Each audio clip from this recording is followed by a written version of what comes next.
मुख्यमंत्री एकनाथ शिंदे यांच्या नेतृत्वाखाली शिवसेनेच्या राष्ट्रीय महाअधिवेशनाचा समारोप आज कोल्हापुरात झाला।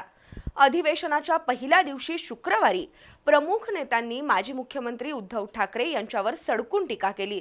तर आजच्या समारोप सत्रातही काही नेत्यांनी खासदार संजय राऊत यांच्यावर टीकेचे बाण सोडले। शिवसेनेचे मुख्य प्रवक्ते नरेश मस्के यांनी खासदार संजय राऊत यांची तुलना कुत्र्याबरोबर केली, तर खासदार राऊत यांनी राज्यसभेचा राजीनामा देऊन पुन्हा स्वबळावर निवडून दाखवावं असं खुलं आव्हान नामदार शंभूराज देसाई यांनी दिलं। मुख्यमंत्री एकनाथ शिंदे यांच्या नेतृत्वाखाली शिवसेनेचं राष्ट्रीय महाअधिवेशन गेले 2 दिवस कोल्हापुरात आयोजित करण्यात आलं होतं। या अधिवेशनाचा आज समारोप मुख्यमंत्री एकनाथ शिंदे यांच्या भाषणानं झाला।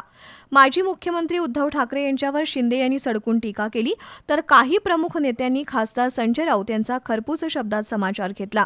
शिंदे यांची शिवसेना ही नकली आहे अशी टीका खासदार संजय राऊत यांनी केली आहे। या टीकेला मुख्यमंत्री शिंदे यांच्या शिवसेनेचे मुख्य प्रवक्ते नरेश मस्के यांनी चोख उत्तर दिलंय। डोक्यात मेंदू शिल्लक असेल तर खासदार संजय राऊत यांनी विचारांना चालना द्यावी असं सांगत मस्के यांनी सत्तेची हडं चघळण्यासाठी खासदार संजय राऊत हे खासदार सोनिया गांधी आणि खासदार शरद पवार यांच्या दारात कुत्र्यासारखं जाऊन बसले होते अशा शब्दात मस्के यांनी खासदार राऊत यांचे वाभाडे काढले।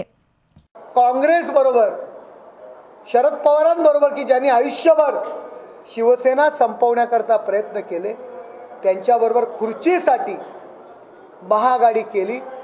शरद पवार असतील, सोनिया गांधी असतील, त्यांच्या दाराच्या बाहेर बसून राहत होते।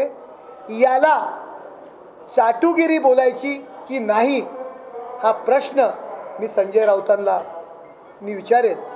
आपण त्यांच्या उंबरठ्या बाहेर जर आपण एखादं कुत्रं उभं असतं, दाराच्या बाहेर कुत्रं असतं आणि त्याला आपण हड्डी टाकतो, तो लाल गाळत असतो आणि मग त्याला आपण हड्डी टाकतो, त्यावेळी ते कुत्रं हड्डी घेऊन निघून जातं। तशी परिस्थिती संजय राऊतांची झाली होती। एखाद्या रस्त्यावरच्या कुत्र्याला भाकरीचा तुकडा टाकतो अशा पद्धतीने त्यांनी शिवसेनेची अवस्था करून ठेवली होती, स्वतःची अवस्था करून ठेवली होती। देशातील उद्योगपती गौतम अदानी यांच्यावर टीका करण्यापूर्वी खासदार संजय राऊत यांनी खासदार शरद पवार यांची प्रथम परवानगी घ्यावी असा टोलाही मस्के यांनी लगावला। तर आमच्या जीवावर राज्यसभा सदस्य झालेल्या खासदार संजय राऊत यांनी आपल्या खासदारकीचा राजीनामा द्यावा आणि शिल्लक सेनेच्या जीवावर पुन्हा निवडून येऊन दाखवावं असं खुलं आव्हान राज्य उत्पादन शुल्क मंत्री शंभूराज देसाई यांनी दिलं। संजय राऊतांच्या प्रश्नावर आता आम्ही मागं सुद्धा म्हटलेलं, आम्ही त्यांना फारसं गांभीर्याने घेत नाही। बालवाडीला जाणारं पोरगं सुद्धा संजय राऊतांच्या वक्तव्यावर कधी तिकडे बघत नाही। आता त्यांना दुसरं काम नाही बघा। काय जे चांगलं आहे त्याला चांगलं म्हटलंच पाहिजे, चांगलं असणाऱ्याला सुद्धा वाईट म्हणायचं ही संजय राऊताची सवय असू शकते। संजय राऊतांना त्यांचा लखलाभ होऊ द्या। मुख्यमंत्री एकनाथ शिंदे यांच्या नेतृत्वाखाली महायुती सरकार दिवसेंदिवस भक्कम होत चाललंय। आगामी काळात महायुती सरकार सत्तेवर येईल असा विश्वासही शंभूराज देसाई यांनी व्यक्त केला।